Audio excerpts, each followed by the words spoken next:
mulai lagi. Oke, bismillahirrahmanirrahim. Assalamualaikum warahmatullahi wabarakatuh. Selamat datang di kuliah apa nih teh? Perencanaan jaringan ya? Ya, Tuh. perencanaan jaringan, Pak. Ya, perencanaan jaringan. Jadi kuliah ini ditujukan untuk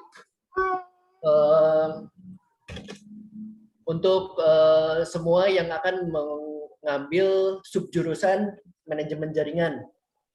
Nah, biasanya kita membuat jaringan itu harus dibuat dulu perencanaannya seperti apa. Nggak sembarangan kita tiba-tiba cabut kabelan terus habis itu kita ganti wifi. Itu belum tentu itu penyelesaiannya juga belum tentu itu gitu. Nah, jadi wireless. Kalau misalnya wireless juga nggak sembarangan pasang. Kalau misalnya dindingnya beton semua, ya kayaknya agak percuma aja gitu, wirelessnya cuman terjebak di dinding beton saja gitu. Itu harus diperhitungkan. Kemudian nanti kalau misalnya pasang wireless harus harus jarak berapa, rata-rata 5 meter sampai 10 meter. Sampai 10 meter ada yang bagus biasa 10 sampai 20 meter radiusnya. Dan itu tidak boleh tumpang tindih juga kalau pakai masang APN, masang masang router wifi, itu nggak bisa tumpang tindih sembarangan tiap 3 meter, itu nggak boleh.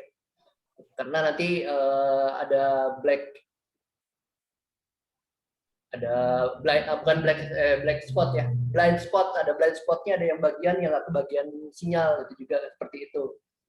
Nah, kemudian kapan kita harus menggunakan kabelan dan kapan kita menggunakan wifi, itu juga diperhitungkan. Itu ada perhitungannya sendiri-sendiri gitu. Termasuk kamu harus memperhitungkan ruang sebesar apa, penggunaannya berapa banyak komputer, berapa banyak klien, berapa banyak gadget yang harus dilayani, kemudian besar ruangan atau besar lantai satu gedung, itu juga perlu atau jangan-jangan kalian harus merencanakan untuk satu gedung juga, itu juga pakai perencanaan juga.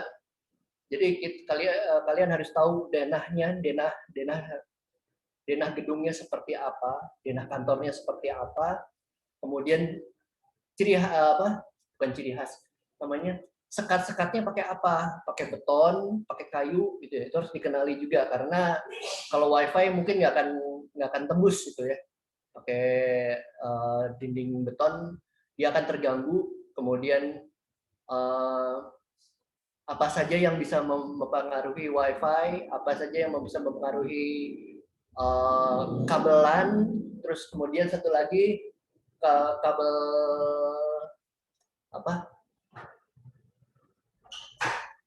ada copper wire, satu lagi kabel apa ya yang pakai cahaya lupa namanya.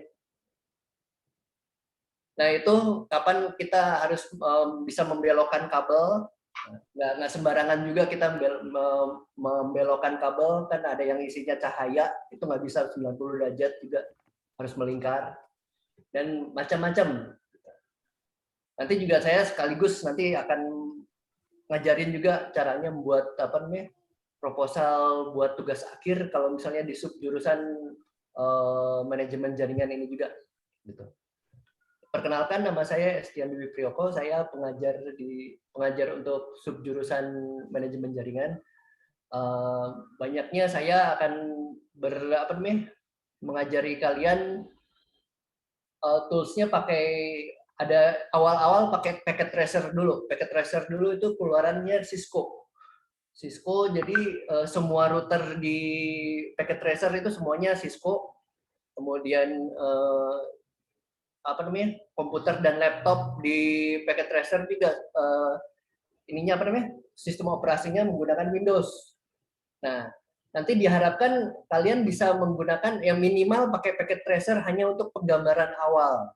Sebenarnya packet tracer mau dipakai, pada prinsipnya mau dipakai di Mikrotik, pakai di Huawei, pakai di Jupiter pun bisa gitu.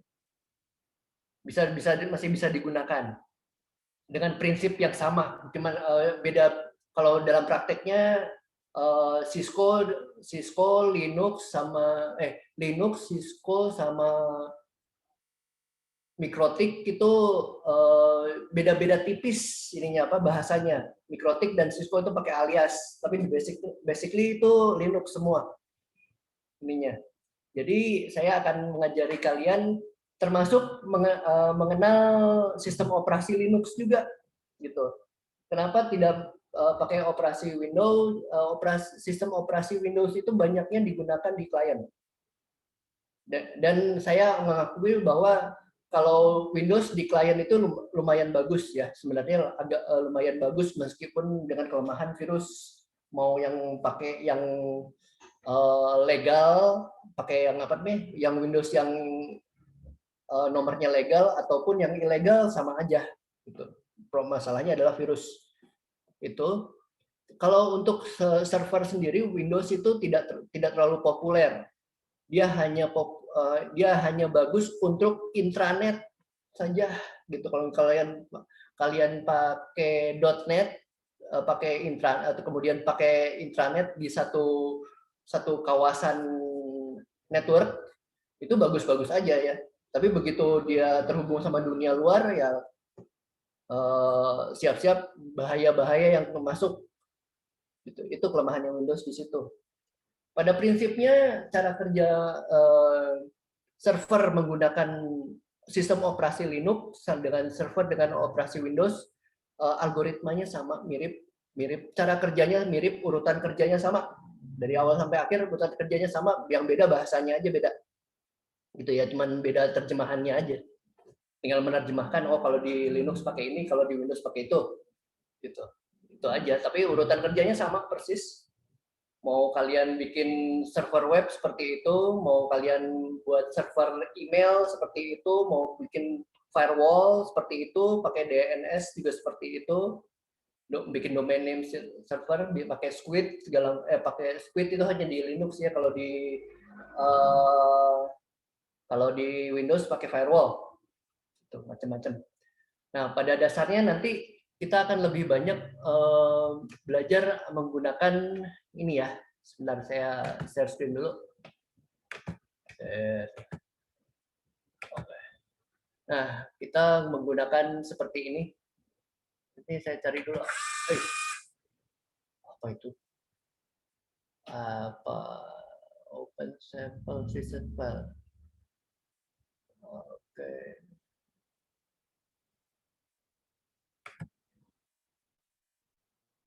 Ini dari yang pernah saya buat. Ya, apa yang di ujung? Ya. Nah, biasanya seperti ini. Oh, bukan yang ini. Salah.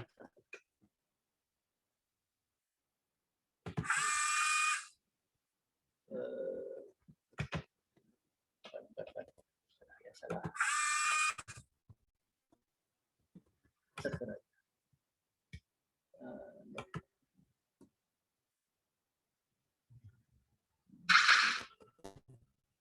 Ini server biasa. Kalau kita menggunakan network, satu intranet network biasa, kita menggunakan di sini misalnya ada satu server, bisa langsung kalau misalnya kliennya cuma satu, sebenarnya bisa langsung, zaman sekarang bisa langsung. Zaman dulu kalau menghubungkan dua device yang sama, misalnya komputer dengan komputer atau switch dengan switch, kemudian router dengan router itu menggunakan kabel cross. Kalian tahu kabel cross? Kabel cross itu kabel yang ditukar sebanyak Ethernet card yang ujung-ujungnya ditukar. Jadi kalau Ethernet card itu ada 8 kabel, yang 4 ditukar dibalik. Gitu. Dibalik. Tujuannya adalah untuk menukar kabel data dan kabel data bawahnya. Itu saling cross. Tapi untuk zaman sekarang bisa untuk antar komputer misalnya dari laptop ke desktop zaman sekarang bisa pakai kabel straight, kabel yang ujung-ujungnya sama gitu, nomor kabelnya sama. Gitu. Nah, mengenai pengkabelan Ethernet ini pernah kalian pelajari di apa namanya? Dulu teh jaringan komputer. Jaringan komputer di situ ada. Jadi tolong dibaca-baca lagi. Nah, ini adalah yang kita lihat di sini adalah sederhana, bentuk sederhana. Kita ada bentuk logikal dan bentuk fisikal. Nah, buat apa bentuk fisikal ini? Nah, ini kalau kita buat apa namanya? Buat wide area network yang luas gitu, satu kawasan, satu kota ya. Kalau di Unla mah di Seunla ya. Seunla itu ada 7 gedung terpisah. Nah, itu bisa seperti ini. Nah, nanti kita diharapkan masukin dulu apa namanya? Masukin denah dari ruang-ruang itu ke sini, baru ditimpa oleh ini, gitu, alat-alatnya seperti itu. Jadi kita tahu misalnya servernya disimpan di mana, switch disimpan di mana, kemudian nanti misalnya ada router, mana router, end device, komponen, network device, mana router, mana wireless, switch, router, wireless nih. Di sini ada Meraki. Nah, home router. Satu. Nah, ini juga bisa seperti ini. Masing-masing kita bisa lihat spesifikasinya. Kalau pakai packet tracer mungkin ada beberapa kalian sudah mengenal ini. Nah, tapi ini masalahnya terbatas kalau kita menggunakan packet tracer ini. Di sini packet servernya pakai sistem operasi Windows, kemudian klien juga biasanya sistem operasinya Windows, kemudian semua perangkat networknya adalah Cisco. Nah, itu kalau pakai ini, pakai namanya packet tracer itu keterbatasannya. Masing-masing kita bisa lihat home router ini seperti kalau di rumah kalian menggunakan apa, MNC, First Media, pakai IndiHome, biasanya menggunakan ini. Kalau kita klik,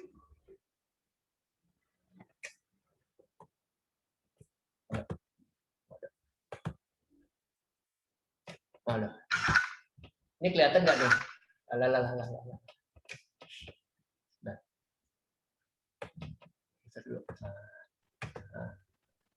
Nah, ini bentuk fisiknya seperti ini.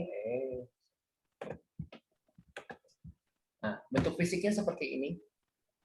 Jadi ini yang saya tunjuk ini kelihatan ya? Yang warna kuning ini adalah switch sebenarnya. Switch juga. Nah, ini biasanya untuk menghubungkan dengan kabel Ethernet luar. Oh iya, namanya kalau pakai IndiHome biasanya pakai fiber optik yang dalam kabel ada cahayanya, itu namanya fiber optik ya. Tadi yang saya lupa. Nah, kalau zaman dulu pakainya pakai kabel Ethernet aja ini, seperti ini. Gitu, untuk hubungan keluarnya. Ini untuk intranetnya, untuk hubungan di dalamnya pakai yang kuning. Seperti itu. Nggak jauh beda dengan misalnya pakai routernya IndiHome. Ya, mungkin kalian masih ingat bedanya router dengan switch itu untuk apa? Switch itu untuk menyebarkan jaringan. Jadi kita sebar dari satu server ke beberapa klien dengan kelipatan 8 ya.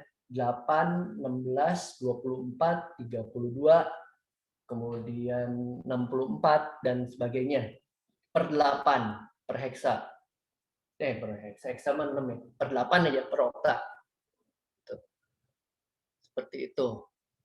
Nah, tapi kalau dalam switch atau hub itu IP-nya sama. Kepala IP-nya sama. Misalnya 192.0.1 untuk servernya. Nah, berarti klien-kliennya 192.168.0.2, 192.168.0.3 dan sebagainya. Cuman beda buntutnya aja, tapi kepalanya sama 192.168.0. Gitu. Berarti ketika tiga kelompok huruf IP di depan itu sama, berarti itu ada di satu network. Artinya satu submesh-nya sama, berarti itu ada di satu network. Gitu. Kalau menggunakan router, berarti dia menerjemahkan dari IP internet luar ke internet dalam. Misalnya internet luarnya 167.205.375, internet dalamnya adalah 192.168.0.1. Itu berbeda. Jadi kalau misalnya pakai Cisco yang paling murah itu cuma bisa menerjemahkan ke satu dari network A ke network B, cuma satu yang paling murah.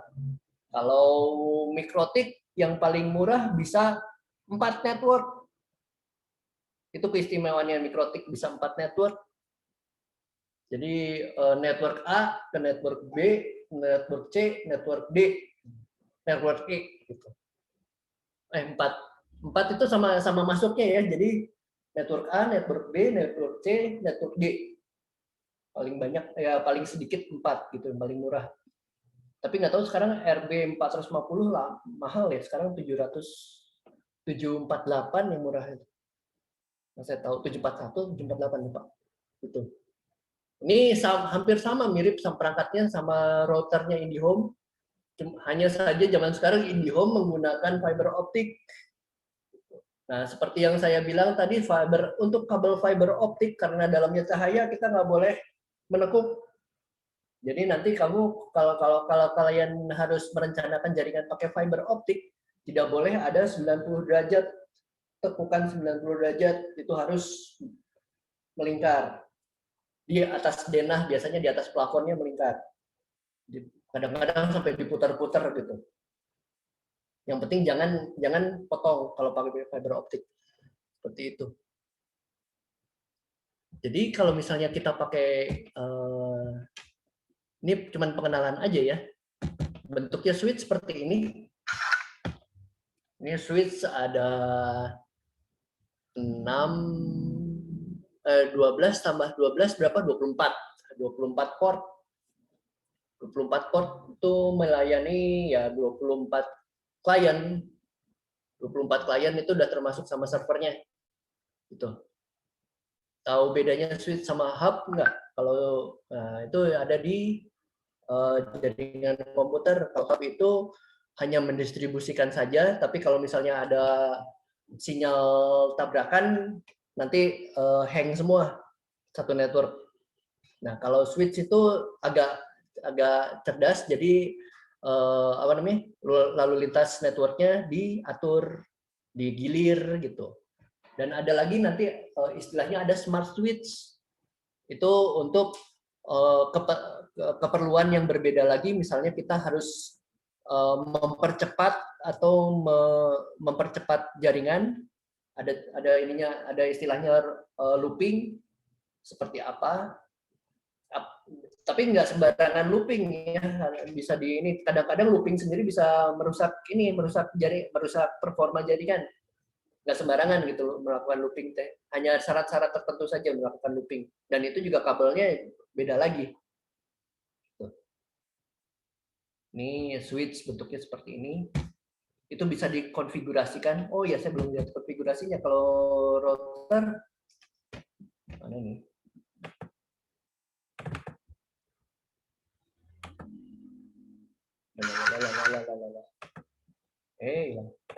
Sebentar ya.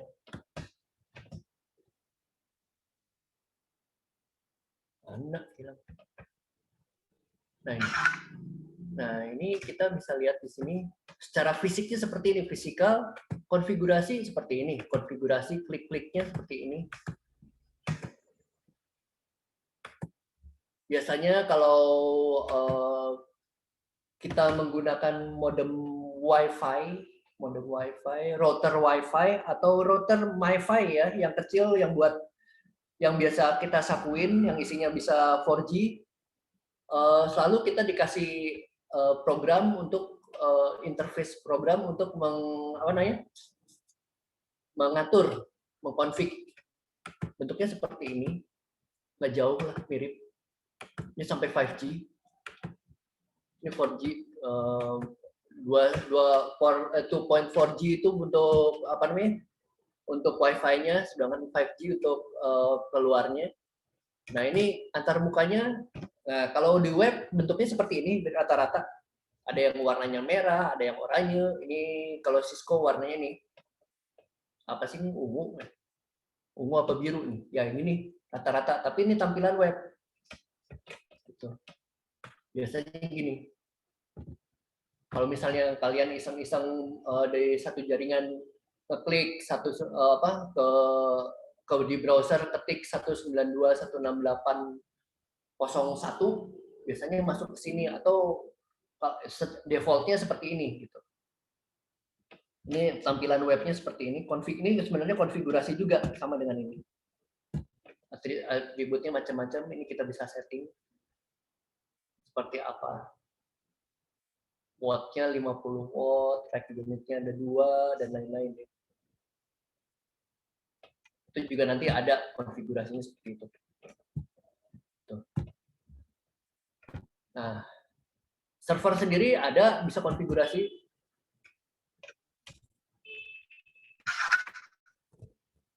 Ini ada modul-modulnya macam-macam. Ada wireless modul, ini bisa diambil satu-satu secara fisikal seperti ini. Konfigurasinya bisa Ethernetnya ganti kalau mau dibuat statik, tapi rata-rata kalau server itu harus statik. Nanti kita belajar. Nah di manajemen jaringan juga tetap saja kita menggunakan algoritma sama seperti sama seperti pemrograman komputer yang lain. Computer science juga di situ algoritma untuk coding program. Sedangkan di manajemen jaringan juga ada algoritmanya. Terutama buat ini kalau misalnya kita harus merouting lebih dari 5 node, nah kita yang paling cepat kemana? Kita harus men-setting algoritmanya. Koneksinya ada berapa, open koneksinya berapa, retransmissionnya ada, timeoutnya berapa, gitu. Tapi kalau global aja ya otomatis aja digilir biasa. Settingnya seperti ini, biasanya harus statik. Dan zaman sekarang sudah IPv6 ya, nggak cuma 4 ini, ada 6. Service di sini ada macam-macam, server web, DHCP, Dynamic Host Control Protocol, untuk bagi-bagi IP ke klien. Ini versi 6-nya. TFTP, terus domain name system, kemudian email, juga file transfer protocol juga ada di sini. Untuk IoT juga ada. Kita meregister apa kalau di on, apa yang mau ditambah di sini pakai IoT. Kalau kalian punya platform IoT buat otomatisasi misalnya untuk AC, untuk kulkas, untuk TV, untuk listrik, untuk kamera dan lain-lain, kita bisa menggunakan di sini. Radius juga ada di sini. Virtual manager. Nah, zaman sekarang kita jarang menggunakan, lebih banyak menggunakan virtual manager karena apa? Untuk menghemat fisik dari hardware, dari perangkat keras. Banyak misalnya kita menggunakan perangkat keras itu di dalam hard disknya banyak ruang kosong yang terbuang percuma, itu sayang sekali. Kita bisa membuat lebih dari 3 virtual komputer dalam satu komputer yang besar itu bisa sampai 10 sampai 12 virtual komputer dari situ untuk memanfaatkan ruang-ruang kosong tersebut. Itu menggunakan virtual manager. Jadi semua sistem operasinya headless dan lain-lain. Nanti kita akan belajar itu juga. Bentuk desktopnya seperti ini, terminalnya terminal konfigurasi ini bukan. Command prompt-nya masih Windows. Nah, itu. Ya mungkin saya memperkenalkan di sini dulu untuk perencanaan jaringan ya. Ini perkenalan, kita harus menggunakan namanya, wah ini sudah harus upgrade cenah saya. Sebenarnya kalau pakai tracer ini gratisan. Kalian tinggal ngasih bikin login, bisa login di Cisco-nya, dan login itu ada pelajaran-pelajaran juga untuk ini apa? Untuk jaringan dari Cisco. Cari aja yang gratisan lah, mumpung dapat yang cari yang gratisan aja. Paket tracernya gratis, kursusnya juga gratis. Nah, untuk fleksibilitas yang lebih tinggi lagi, kalau kalian mau merubah misalnya servernya pakai Linux atau pakai routernya pakai MikroTik, kemudian kliennya pakai Mac, ada lagi simulator satu lagi namanya GNS3. Itu nanti berikutnya di kuliah berikutnya. Nanti saya akan terangkan di kuliah berikutnya. Ini hanya perkenalan saja. Jadi kita akan banyak bekerja dengan simulator seperti ini. Kita kembali dulu software. Nah, kita akan banyak bekerja dengan simulator-simulator daripada daripada fisikalnya. Itu. Sampai sini ada pertanyaan nggak dari kalian? Kira-kira? Sementara ini nggak ada, Pak. Cuman ingin menanggapi aja, Pak. Silahkan. Jadi untuk materi kuliah ini menarik, Pak. Jadi flashback juga, Pak. Karena sebelumnya sudah belajar jaringan komputer, cuman sudah lama tidak belajar lagi. Ada mungkin dari beberapa kalian pernah dapat di SMK atau di D3 kalian untuk jaringan ini gitu. Betul. Tapi nggak apa-apa lah. Kita akan mengulang lagi, tapi ada beberapa hal nanti yang akan kita bahas karena kita sebagai nanti outputnya kan sebagai sarjana S1 gitu. Keilmuannya nanti ada yang ditambah. Seperti yang algoritmanya itu, juga algoritma di jaringan itu seperti apa gitu. Kemudian bagaimana kalian berinteraksi dengan misalnya teknik sipil ya, teknik sipil atau teknik arsitektur. Kalau kalian mau merencanakan jaringan gitu. Itu juga ada caranya.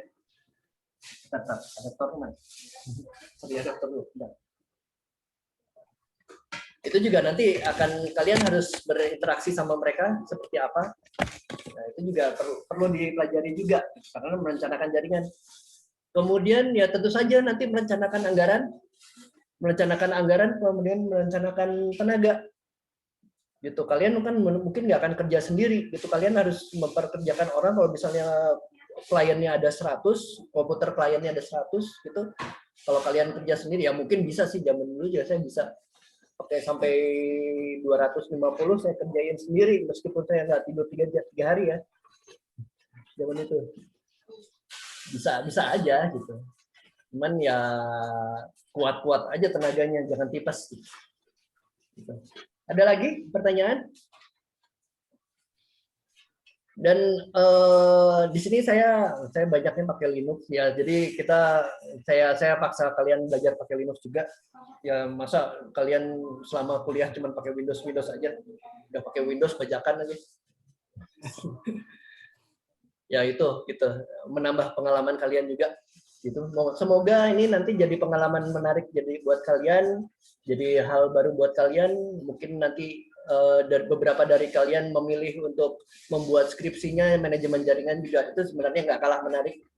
Kemarin ada manajemen jaringan itu dia menghubungkan dua kantor pakai link, pakai direct link dari kantor Buah Batu ini ke kantor Buah Batu ke kantor Karapitan, apa sih itu, Jogja ya, Jogja. Nah, terakhir pernah saya ingin menguji itu juga. Macam-macam masalahnya, nanti macam-macam, bisa kalian di tengah hutan bikin jaringan seperti apa bentuknya.